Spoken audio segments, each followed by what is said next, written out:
Joining us now here on Birds 365 from Pro Football Network. Give him a follow at IC_draft.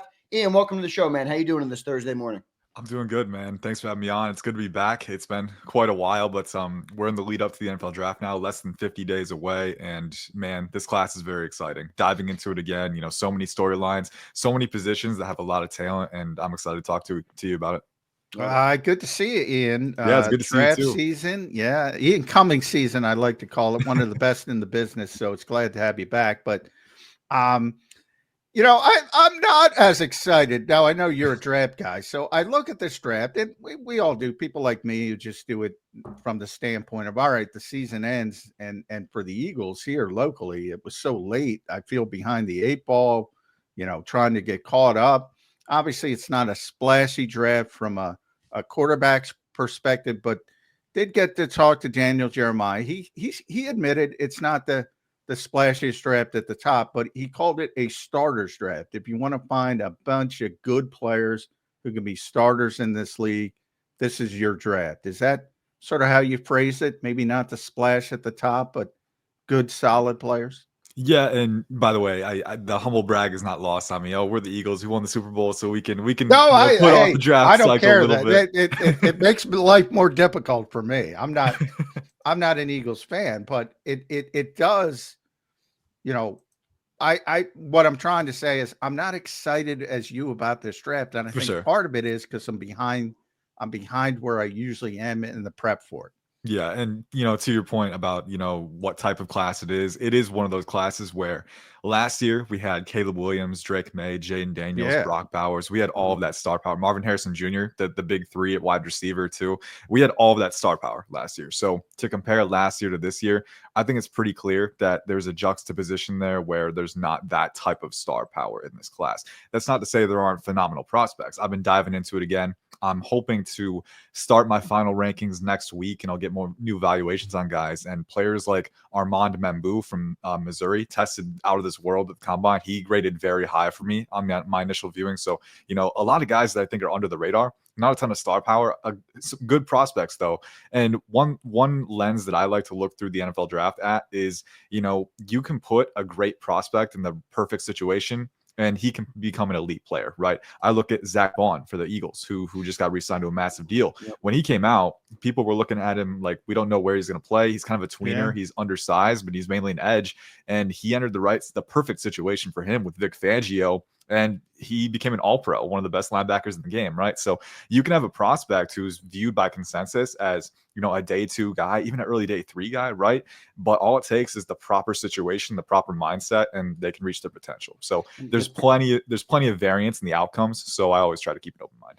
That's a great way to look at it, Ian. Ian, John just asked you about the overall draft. What position groups, as you look at this thing right now, what are the deepest position groups in your opinion? And then conversely, what are the weakest position groups where teams might have to reach if they want to go that route?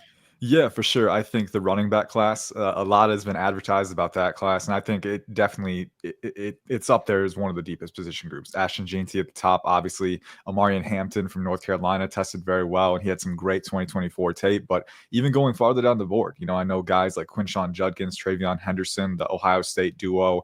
You got Devin Neal from Kansas, who's a great player. Bayshul Tootin ran really well at the NFL Combine, and I'm sure there's plenty more that I'm forgetting. DJ Giddens is one who's been very good. So that's a very deep class and a lot of talent in that group. And I know the Eagles are, set right now, obviously with Saquon Barkley. And I think they're losing Kenneth Gainwell potentially in free agency. So there is the potential to maybe get a guy in day 3. But if you want a guy in that range, this class has the depth to get done. The safety class is pretty good too. I think the safety class is a little underrated. The corner class is pretty good too. I know the Eagles just released Darius Slay as well. So maybe looking to add a zone corner in that scheme. I think there are a lot of options, especially on day 2. You could get some value there. But those position groups stand out to me as some of the deepest ones. Some of the weakest ones, I think linebacker is up there. I think linebacker, you have a couple guys at the top who are kind of hybrid pass rushing specialists, right? But they can cover as well. Jihad Campbell from Alabama is a great example. Jalen Walker, I look at him as more of a rush linebacker at the next level, but a great player again. Carson Schwezinger out of UCLA. But after that, that position group thins out. So I think looking at the Eagles, re-signing Zach Bond was obviously the right call, looking at his fit within the defense and what he's already done, because you're leaving it up to uncertainty if you rely on this linebacker class. Aside from that, the DT class is pretty good. I think the depth kind of peters out as you get farther down the board. The edge class is pretty strong. I would say the receiver class is kind of similar to the DT class. A few guys at the top, but not quite as much star power as last year's. Enough depth to get by. And then obviously the QB class is a little underwhelming at the top, but some guys who could intrigue. I'm glad you brought up the linebackers there, because Campbell's the guy I wanted to ask you about. Because personally, I look at him and I say, most people seem to be looking at him as an off-ball linebacker. I kind of look at him and see a little bit, I don't want to compare to the players, but a little bit of Micah Parsons from the standpoint of when I looked at that draft, I said, this guy's a pass rusher. All right, maybe he doesn't have the arm length you want as a pass rusher, but he's just a natural. And everybody's talking about off-ball linebacker, and they drafted him as an off-ball linebacker, and all of a sudden, injuries, he gets a chance, and boom, he takes off. I'm not saying that's going to be Campbell, but I think Alabama moved him because of Will Anderson and Dallas Turner. That's it. I mean, he would have been playing the edge.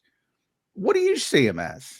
Yeah, they always have an abundance of talent at Alabama, so they got to move guys around. It's just the nature of the game. I think with Jihad Campbell, I still look at him as an off-ball linebacker personally, but I think because the thing with Micah Parsons is that he came out, he played edge rusher in high school. I mean, he had an inbuilt history at the position, played off-ball at Penn State, and then they moved him back to edge rusher in the NFL. But he had a history there, and I think he was a little bit more built to play that position too. I think he's a little more rocked up than Campbell is in terms of, the compact mass in his frame. Yeah, I don't want to compare him as players, but I just think the velocity, I look at the player, and I don't see, with Bond, you mentioned Zach Bond. When Vic got a look, the Eagles actually signed Zach Bond to be a backup edge rusher and they thought he was going to be a tremendous special teams player, as he had been in New Orleans. And Vic got a look at him and said, I think he's got the instincts to play off ball. Mm-hmm. That's my concern with Campbell. I'm like, I just think he's a guy who goes straight ahead. I don't think he's got Zach Bond level instincts. Yeah, I think with him, the big thing for Campbell is that, I think he can cover. You see him drop back. I think he's one of those guys who can drop into that middle zone. He's shown that he can adjust his hip leverage based on route relations and where guys are. And if they're working across face, he can run with them and things like that. And then when he's rushing downhill, I think he's at his best when he's rushing the passer, right? When he's attacking, getting an angle on tackles and using that explosion, that speed, that bend to really dip underneath the arc and kind of reduce that surface area. He's got that ability for sure. And to your point as well, I agree. I think the weakness right now is his 2-down game. When he has to read blocks in the run game, when he has to sift through congestion, right? Those are areas where you can see some of the inconsistency come up with him. So I would still have him as an off-ball linebacker, but I think in today's NFL, right, you need to be really creative with that second level grouping, right? Because, what the quarterbacks are seeing, if you can disguise looks, if you can kind of, deceive them pre-snap, that's a big weapon for your defense. And I think Jihad Campbell is the perfect player to do that, because he's a guy who you can line up as an edge rusher, and then he can drop into coverage. He's got the range and the leverage awareness and the landmark awareness to do that, where he can get depth and then kind of use his athleticism to match guys in space, whether it be a tight end or a big slot wide receiver. Like, he's got that athleticism to do that. But then at the same time too, he can rush from depth, and he's got the explosion, the speed, and the bend to do that. So I think in terms of having a weapon at off-ball linebacker, kind of that hybrid weapon who can do whatever you want in the attacking phase, he's very good as that prospect. But I do agree. I think that where he needs to improve, where he stands to improve, is holding up in the 2-down game, whether it's reading blocks and disengaging, or just sifting through congestion. Sounds like a versatile player. We'll see where he ends up going. Ian, I want to ask you about edge rushers. Eagles are obviously picking down at 32. A lot of guys that look pretty good. I mean, a lot of guys that are very highly rated in that class. Who do you see as a guy that might be available at 32? I don't want to ask about Abdul Carter. He's going to be going in the top 5. But who are some guys you think could be available down there in that first round? Because I have a feeling that's the way the Eagles are going to go. We'll obviously see. But who are some edge rushers you like that might be available late in round 1 that would fit the Eagles scheme? Yeah, for sure. And the tricky part with the Eagles is that they have two guys at edge who are scheduled to be free agents, Josh Sweat and Brandon Graham. So you kind of have two Right. archetypes that you're potentially looking at. You're looking at that athletic pass rushing specialist who can rush from 7 tech and wide 9. And then you're looking at kind of the burlier, stockier, more well leveraged player who can rush from 7 tech, but can also play face up at strong side 5 tech defensive end, Brandon Graham. So, I think whatever you're looking for, you got to see where the valuation is at 32 overall. And I think there are a few guys that kind of fit multiple archetypes for them. If you're looking for that bigger guy who can do a little bit of both, Michael Williams from Georgia, I don't know if he'll last that far. But I do know that the one thing I do know is that we don't know what's going to happen, right? There are always guys who drop farther than you expect. And I think Michael Williams, especially with, the risers that we're seeing after the NFL Combine, Shamar Stewart from Texas A&M is rocketing upwards because of his athletic showing. But I think Michael Williams is honestly a more complete prospect on tape right now. And then he brings a lot of the similar boons with his size, his length, his explosiveness, his hip fluidity, right? He's a player who, you can use him on stunts and looping rushes, and his hips are always aligned where they need to be to exert maximum power. That's one of my favorite things about him. But then he can play 5 tech. He's a phenomenal run defender, and I think he is showing progress with his pass rush plan. So if Michael Williams is there at 32, I think he's a tremendous fit. I think Nick Scordon from Texas A&M is another player who could be a really good fit. I think he measured in around 6'3", I want to say 250, 260 at the NFL Combine. So he's another pretty well-leveraged, burly dude. He's got the point of attack strength that you want in run defense, but he's also surprisingly finessed with his game. He can win with spin moves. He's got a pretty nuanced arsenal when it comes to double swipes and cross chops. The big thing for him is the bend is not it's not quantifiably elite, right? Which is kind of what you would expect with a guy who's as muscle bound as he is. He can't always sink and reduce his surface area the way the other guys can. But I think Nick Scordon definitely has appeal there. If we're talking about more athletic guys who can rush from space, Donovan Ezeraku from Boston College is I like him a lot too, man. The thing that pops up with me for him is that he's got the natural leverage at 6'2". He's pretty rocked up at 250, and he's got over 34-inch arms. So having that kind of length with that well-leveraged frame, because in the trenches, it's a battle of leverage. The low man usually wins, right? So he can get low, he can get underneath tackles, cause them to lurch, and he can use that length to deconstruct, get around the arc, and he's got the bend and the burst to do that too. I think he can be a pass rush cheat code at the next level, and I think the Eagles would really like to have him on the edge. Mike Green for Marshall is another one. I can't speak to the character issues. I know we've heard rumors of that off the field. That's something that each team will have to do their due diligence on, but he's another player who has that speed, that burst, that bend to win from wider alignments. And when Marshall played Ohio State this past season, he proved that he could compete against top end talent. So he's another one that kind of stands out within that lens. And there are a few more names that pop off in that range. Princely Umanmielen from Ole Miss is one that I've liked for a long time. I know he's not perfect. I think he has some work to do with consistency even now as a fifth-year senior, but he's a player who's got the talent. The farther you get down the board, the thinner the options become. But if the Eagles can come away with one of those guys, I think they'd be sitting pretty. Let me ask you about one name I love just to follow up on edge rushers. I like Landon Jackson out of Arkansas. I think he's that bigger guy, but I like some of the traits he has. How do you see that player? Yeah, he's very unique because he has the size where you would expect him to be able to play like some interior alignments, like 4i, 5 tech even. He's big.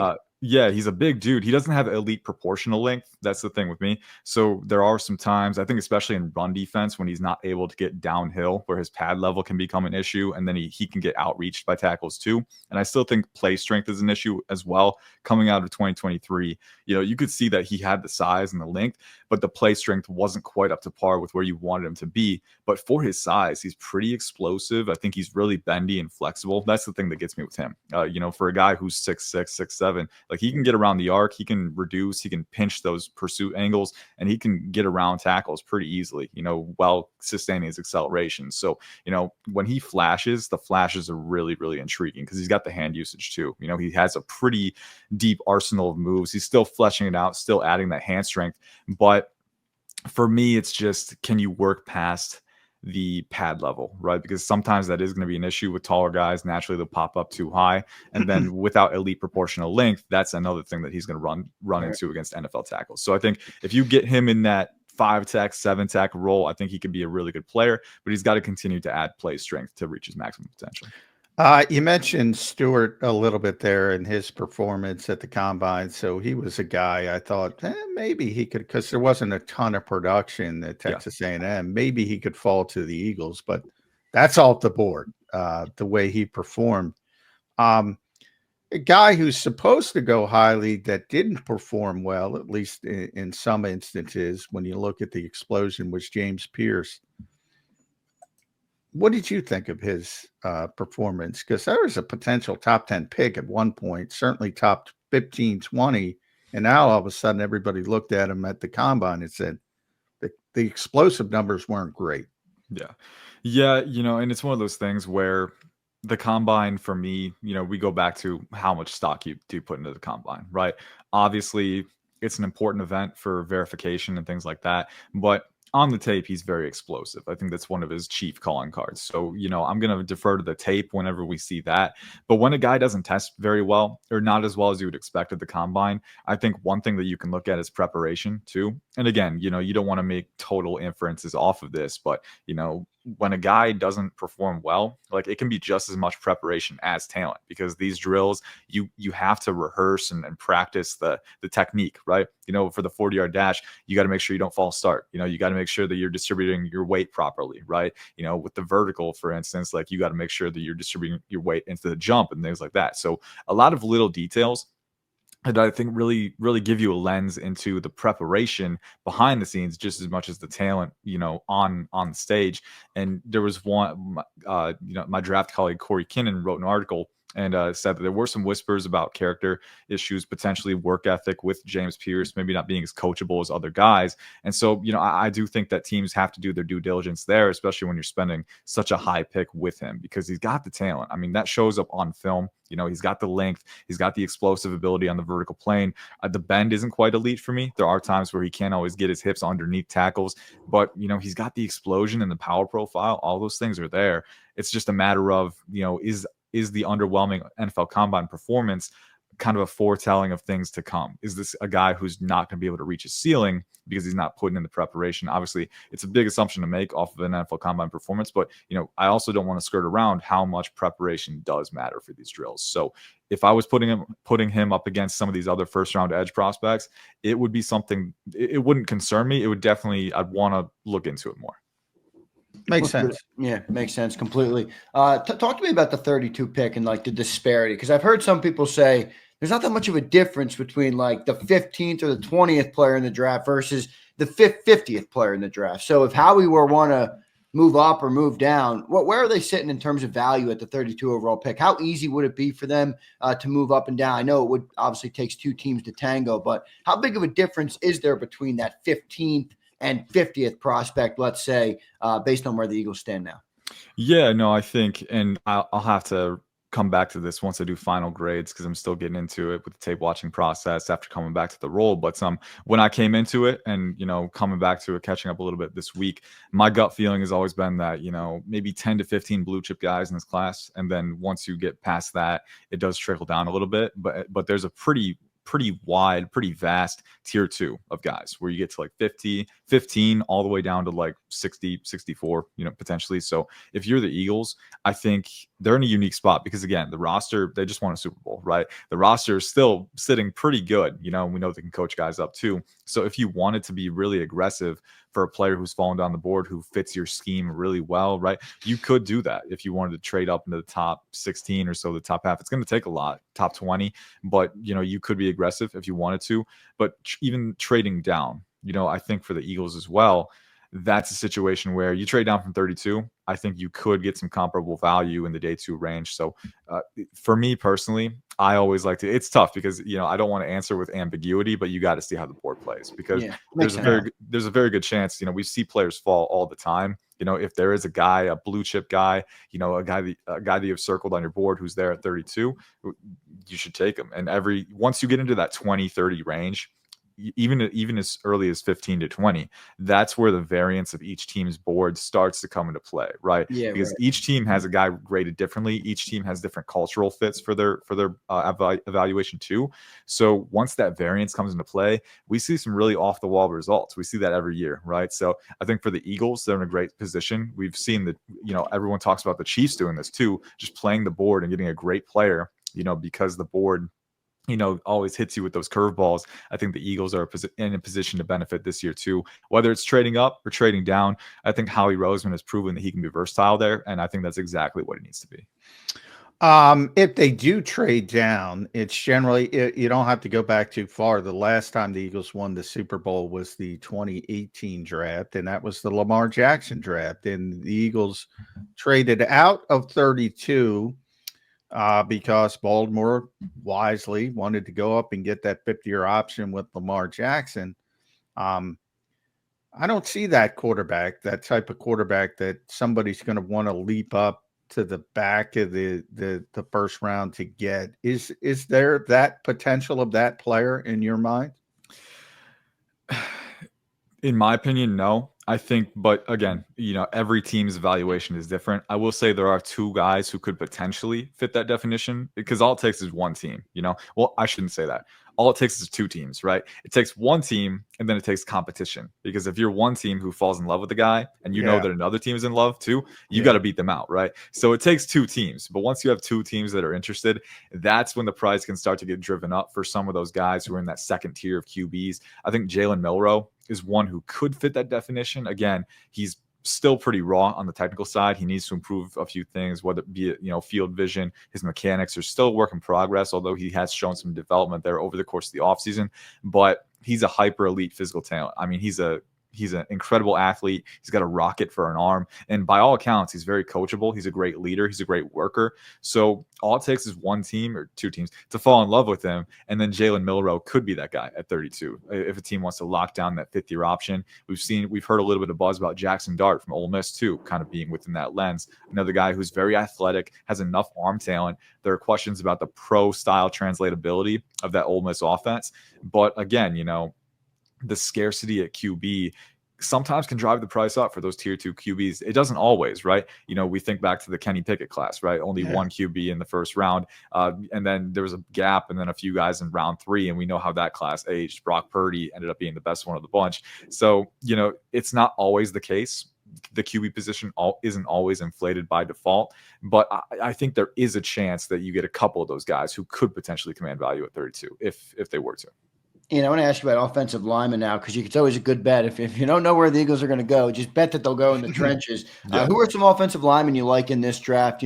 Obviously Mekhi Becton is the free agent right now on that offensive line. We'll see if they end up bringing him back. But if he does get crazy money in the open market, I look at a guy like Tyler Booker from Alabama. Maybe he's a guy they could go. Who are some offensive line prospects you like and you could see the Eagles being interested in?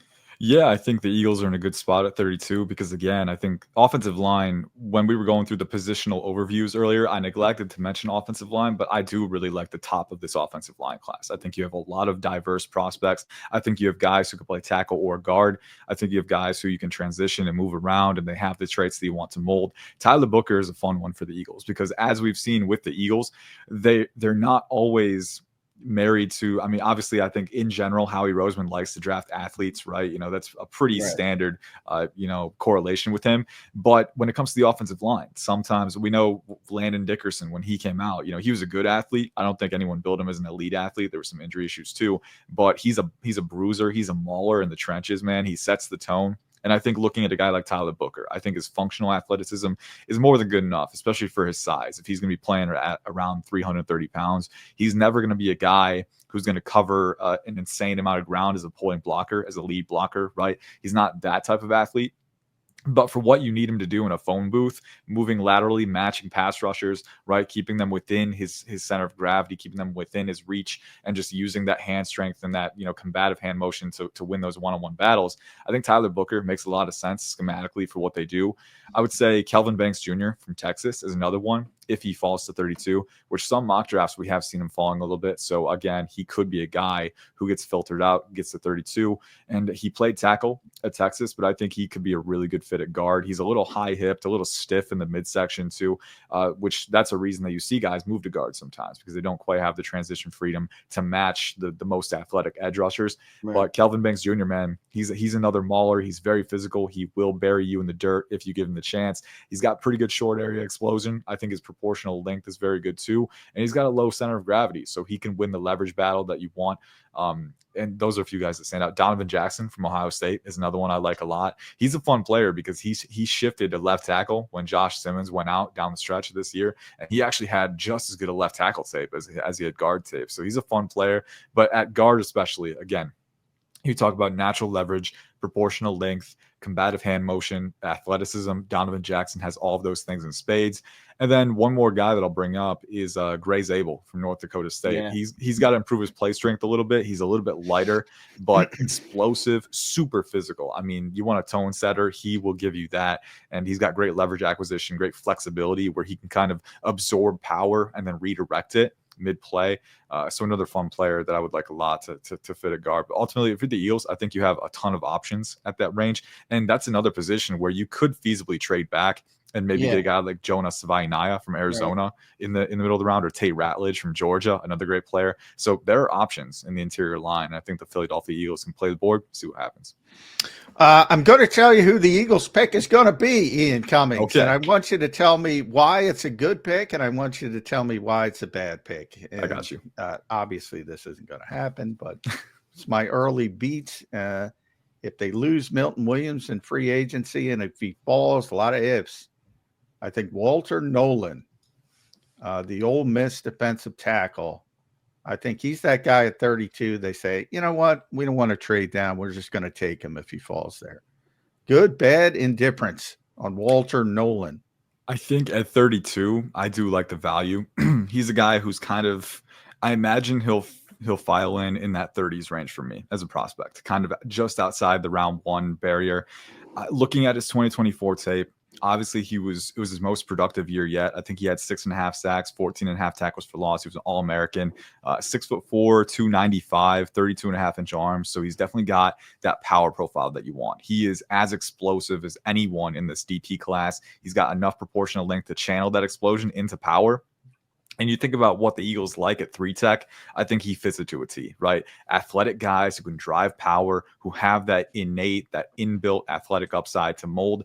Walter Nolan definitely fits that to a T, right? So I think getting him in that locker room with those veterans, I think it would be a great situation for him. I think it's kind of a situation where at 32, the value lines up, and then I like the fit as well. So I still think there's room to improve his game. He's another guy who's a little stiff in the hips, and you kind of see that, especially in run defense, right? When he gets caught with combo blocks or double teams, he'll drift upright with his pads pretty easily. And then from there on out, it can be a little difficult to maintain the line, avoid displacement. And then, when they can win the trench battle, that's when running backs can start to gash you up, right? So I think run defense, leverage and run defense can still improve for him. But when you look at his pass rush ability, this guy can rush from 3-tech, 4-eye, 5-tech. He can just he's a battering ram when he gets going, man. He's so powerful. And then he actually improved his pass rush plan a little bit this year. We're seeing more, in 2023, he was just a battering ram. I mean, he would only rush straight ahead. He would blast through with his power. And if that didn't work, his counter game was not very strong at all. This year, you saw him rush across face a little bit, use swipes and rips. And I think that's a great development to see from a guy this talented. So at 32, I love the fit. I love the value. And I think it's a great replacement for Milton Williams if he wants. All right. Ian Cummings. I get the thumbs up for me and Cummings. Yes, I like that. I like Walter Nolan. We'll see how it shakes out. Ian, before you go, I do want to ask you about just kind of the general top of the board. I know it probably won't pertain to the Eagles, but I'm interested in your thoughts on that. But I do want to ask you this question from one of our great viewers, Bob Brown, Ian. He says, ask Ian, who is this year's Jalix Hunt, the kid from a nowhere school who could shock everybody? I think that's a good question. Any guys from the smaller schools you picked up on yet, Ian? Oh, man, this is a tough one because I'm still getting into the swing of things since coming back to the role. I figured that because, the small schools take a back seat to the top. Come back to me. in a couple weeks or a few weeks next time I'm on. A couple guys that I like in the day 3 range that I'll throw out there. Tyler Barron at Miami. He was at Tennessee for a few years and they transferred to Miami. He's a player who, we talked about the archetypes for the Eagles needing that 5-tech, strong side defensive end, or a guy who can rush from 7-tech and wide 9. Tyler Barron is a guy who can do all of those things, in my opinion. He when he was playing at Tennessee, he was around 6'5", 260. And they were rushing him at 3-tech because, again, he was so powerful. He was like a Lucas Van Ness type. But then he goes to Miami and he's showing bend. He's showing hand usage along with that explosion in size. So if you can get him on day 3, he might sneak into day 2. But if you can get him on day 3, I like Tyler Barron a lot. And then another guy, these aren't small schools, so I apologize. I will do the homework on that for next time. You're just getting back into it, yeah. But Braden Swinson, LSU, is another one. He was a really highly touted recruit coming to Oregon when he initially went to Oregon. Then things didn't work out there. He didn't really get a ton of playing time. He transferred to the LSU, and then he broke out this year, man. I mean, he was super productive. I think he had 7 sacks, 14 tackles for loss. Another guy who's around 6'3", over 250, I think close to over 33-inch arms, maybe close to 34, but explosive. He's got great bend. He's not quite as strong and powerful as a Tyler Barron type, but if you need a guy who can rush from 7 and 9 and just get around the apex and use that explosion to terrorize QBs, I really like Braden Swinson, and I think he deserves a little more love in this class. So a couple edge guys that stand out to me there. Yeah. At IC_draft, make sure you follow Ian on the X platform. Does a tremendous job. ProFootballNetwork.com. One of the best draft guys in the business, as you can tell. He knows his stuff.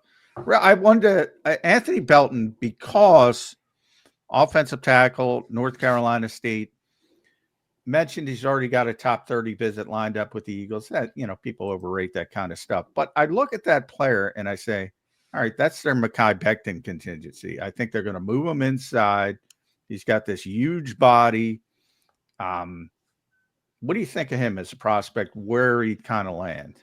Yeah, and he's one I have to refresh a little bit on, but from my evaluation before the season, because he was a starter at NC State for a long time, I think 3 or 4 years. So he was a tackle, yeah. Yeah, he was a tackle. So I think around 6'6", 330 at least. I mean, his nickname is Escalade, so he's a big dude. He carries a lot of mass. Nickname. That's a good nickname. It's a good nickname, man. I can see the Eagles fan base getting behind that right away. But he's strong, powerful, all the things that you would expect with that frame. But then for his frame too, I don't think he plays too tall. I think he's got good knee bend. I think he's got pretty good weight distribution when it comes to, staying within his center of gravity and using that power and strength.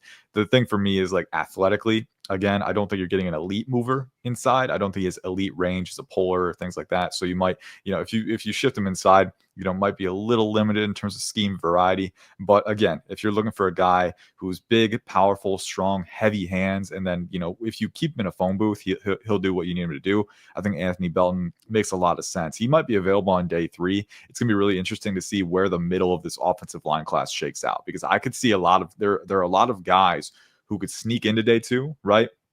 Or could move back a little bit. It just depends on where teams see them. But I think he could be a great value get. And we know the Eagles, they know how to coach offensive linemen up. That's the biggest thing with them, right? It's not always a case of, needing to invest in round 1, because if you see a guy with the proper talent, the proper mindset later on, they can make them who they, can be potentially with enough development. So I like the idea of seeking out those value deals. And I think Belton's a great option. Yeah, and you look at the left side of that offensive line. Landon Dickerson was a 2nd-round draft pick. Cam Jurgens was a 2nd-round draft pick, and Jordan Mailata, obviously a 7th-round draft pick. Last question for me, Ian. How do you see this top 10 playing? I know it doesn't pertain to the Eagles, but just a general draft question. I've seen Abdul Carter. I've seen Cam Ward. I've seen Travis Hunter. How do you kind of think that shakes out with those teams at the top? Because there is some quarterback-needy teams there, but there's also some really special prospects with Abdul Carter and Travis Hunter. How do you see that shaking out? Yeah, there's QB needy teams. There's not a ton of QBs, and there are a lot of really good prospects, non-QB prospects at the top, like you said. So I think one of those QBs is probably, if I had to bet, I would say one of them does go number 1 overall, just because you have so many QB needy teams in the top 10. You've got the Titans, we've heard they're looking to trade out, right? So, the Giants or the Browns could trade into number 1 to get, I think it would be Cam Ward if it was going to be anybody. Yeah, I agree. I think his throwing talent is just, it's separated in this class. You have a lot of guys who are good, who are decent, and then Cam Ward as a creator, as a thrower, just his arm elasticity, his creation capacity is elite. It truly is. So I think that separates him at the top. I would see one of Abdul Carter or Travis Hunter going top 3 as well. I think Armand Bamboo, I mentioned him earlier from Missouri. I think he could surprise some people with how high he goes. I could see him going as early as number 4 to the Patriots. Wow. And then I think once you get to number 8, 9, 10, I don't see him dropping out of the top 10. Looking at his tape, Armand Bamboo is just so talented. And then he's low to the ground. He's got proportional length. He's athletic. But then his tape is really clean too. Really good footwork, really good hand usage. And he's a pretty instinctive, aware player in the running game too. So I like his tape very much. He might be my OL1 when it's all said and done. And I could see him going as high as 4. The wide receiver position will be interesting. I could see Tet McMillan going as high as the Jets potentially, right? And then maybe the Saints at number 9. But I could see him slipping a bit too because he didn't test. I know for guys with his kind of size, there is always the concern of, just how athletic is he? How proficient as an independent separator is he? So could Matthew Golden surpass him as a top receiver? I don't know. If I had to break down by position, you could run past him. I know that. Yeah, exactly. You could run past him for sure. So that's something there. Yeah. But if I had to break down the top 10 by position, I would lean at least one QB. Maybe Shadur Sanders breaks in, but I don't see anything elite about him as a prospect physically. And even on the operational side, there are some concerns. I think he's accurate. I think he's a good processor, but is he the kind of guy who can elevate your team? I still don't know, right? So we don't know how teams are going to value him. I'm with you, Ian. If he falls by Las Vegas, I think you could see the Aaron Rodgers like drop on draft night. Do you think he could fall in the second round? I don't think he could fall in the second round. I think there's enough QB needy teams. We talked about the 32 scenario, right? Someone trading back in. I think Shadur is a prospect where if he were to fall that far, I think someone would jump in. 32, baby. Howie will take advantage and trade out. Somebody will pick up. I still think it's unlikely, but I think he might fall quite a bit if he gets past the Raiders. And he's another one I'm really eager to do a final eval on him because again, we've seen it's the media trend. Every time something like this happens where you don't have a really dense class at the top with QBs, someone's value is going to get inflated in these mock drafts, right? And I'm not saying Shadur Sanders is a bad prospect. I really loved his accuracy, his touch. I think there is some creative ability and talent there for sure. But again, physically, I don't think he's anything more than above average as a creator and an arm guy. And then even as a processor, right? Not a ton of NFL level reads in that offense, a lot of line of scrimmage work, right? So is there anything that screams top 5 pick to me? I'm not so sure, right? So it depends on a lot of variables, right? But I do think his range is a lot wider than most. Good stuff, Ian Cummings from Pro Football Network covering the draft again at IC_draft. Make sure you give him a follow. Ian, thanks so much for joining the show today, man. Great to catch up with you again. We look forward to talking to you again before the NFL draft. All right, brother? Yes, sir. Thanks, Zander. Thanks, John. Appreciate you guys. All right. Appreciate it. Thanks, Ian. Great stuff there from Ian Cummings, breaking down the NFL draft. That's as good of a breakdown as you'll get here as it stands on March 6th. So I love the way Ian talks about prospects, John. He really gets into he's super thorough, and he really gets into, the strengths and the weaknesses and where they can improve and fits for teams. It's pretty impressive the way he breaks down prospects. Yeah, he's unbelievable. As far as I'm concerned, he's one of the best in the business, and I'm glad he's back. I'm glad it's draft season. I call it Ian Cummings season because we've had him on for a number of years. Nobody breaks down prospects better than Ian. I truly believe that. Even on the national level, you'll see the big guys on it. They don't break it down as well as Ian does. Yeah, he does, and he makes it consumable for people to understand what he's saying. Really good stuff from Ian Cummings, and we'll have a bunch more draft guys on. Obviously, as we lead up, you heard Ian say it, less than 50 days until the NFL draft, and I know people are saying now they're not as excited for the draft. I'll talk to you when we're 20 days out. You'll be all jacked up for the NFL draft. So we'll get Rick Saratella back on, hopefully, on the show. Remember Matt Manicherian, John? I want to talk to Matt Manicherian. He does great work from Sports Info Solutions. He did good stuff. So we'll get all of our draft guys back on here on Birds 365 through the offseason. But pretty good stuff there and, pretty good prospects. I think the Eagles, the one thing about this class, John, is at least it seems to me that they're going to have a lot of options, whether they want to go up, down. I mean, there's always that with the draft, but sometimes I can't imagine them going up. I don't can't either. imagine them What would you going have to up. give But up? you never, yeah, you never know with Howie. And Ian's right. It only takes one player to fall. And you and there's always surprises on NFL draft day, because I think these narratives get sunk in, and there's a lot of copycat, draft guys that just, all right, this is what Jeremiah says, so I'm gonna lean to what Jeremiah says, Right. or Mike Mayock back in the day, and there's a lot of confirmation bias, and all of a sudden somebody drafts. Bill Belichick was famous for occasionally drafting somebody. "Oh, what? That guy's not a first round pick." Well, he is to the New England Patriots. And always, teams don't pay attention to your favorite draft Nick, even Ian Cummings. They're doing their own homework. And that's why I have these types of surprises. And that's one guy, like I mentioned, that Shedeur Sanders, dropping quite a bit. I think he might drop quite a bit, talking to And you people heard around Ian the break him down. NFL. He doesn't really see anything super elite about Shedeur. I kind of feel the same way. I don't know. Is he getting gassed up because of, the name and the family and everything like Well, that? yeah, part of it's the family, part of it's the name, part of it's that there's a lack of quarterbacks. And, after Cam Ward, who are you going to go with? And the thought that teams are going to be desperate. And usually they are, but sometimes they aren't. And you don't have to go back too far to the Kenny Pickett draft, where everybody said, all right, nobody's good enough, so we're not going to take him. And maybe they go out and sign Sam Darnold because they don't believe in, the Raiders. What if the Raiders go out and sign Sam Darnold free agency? They're not taking him. And that's a better move, I think. Well, dependent, certainly better player right now, but you probably have to pay him $40 million. Yeah, I know. But do you want to compete, or do you want to be in nothing land? Well, exactly. So yeah, all these things, and that's why free agency has such a big impact on the draft. So typically you can throw any mock draft, including mine. I'm not picking on anybody, but you can throw any mock draft into the trash the minute you read it. It's meaningless. It's useless. It's an exercise in futility. But when I say that, and I say that all the time, it's even more so before that first wave of free agency. Because if you're like, I just joked, and I hope people realize it was a joke, that I'm locking Walter Nolan in. Yeah. I think it's a possible. Still probably have to say it though, John. Yeah, I know, sadly. But, if the Eagles go out and sign somebody or re-sign Milton Williams, well, then I'm taking Walter away. Right. That's how quickly things change in the NFL.